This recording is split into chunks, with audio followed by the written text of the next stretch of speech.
So here you see the before with the raw wood, and here's the after. Well, sort of the after, it's just the primer coat. Let me tell you, raw wood sucks up a lot of paint.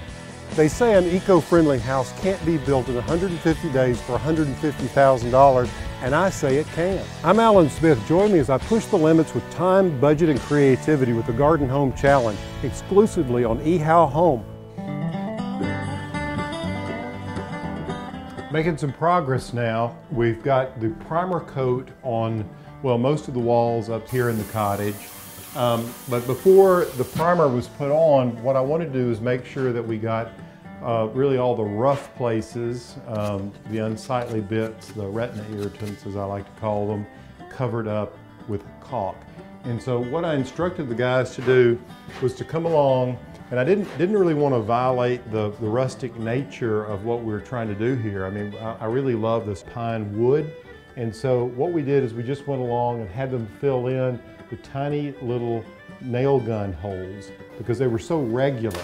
Now, if this had been nailed up with a hammer and a 10-penny nail, that would have added to the rustic quality, but the regularity of that little fine nail, and I wanted those all covered up. It looks like that they were able to do that. I instructed them not to put any kind of caulk in these horizontal lines here because I think it adds so much to the look that we're going for.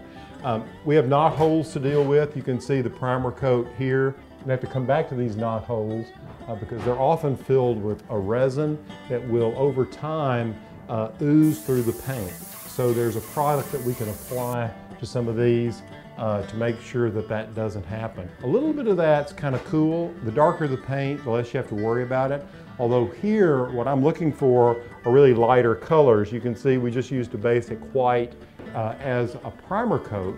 But even when we get down to making decisions about the colors of the rooms, they're going to be lighter in color than darker because it makes the room feel much more expansive. Now, if you look at the beadboard here, in the hall, we did the same thing. Where these angled pieces of beadboard meet the vertical pieces of beadboard, caulking was applied. And then you can still feel it's a bit rough, and so they're going to come back with just some sandpaper and just kind of knock that tooth off before we do the final coat of paint on all the walls up here. Hey, if you're enjoying following the progress of the house, check in with us. There's still plenty to go.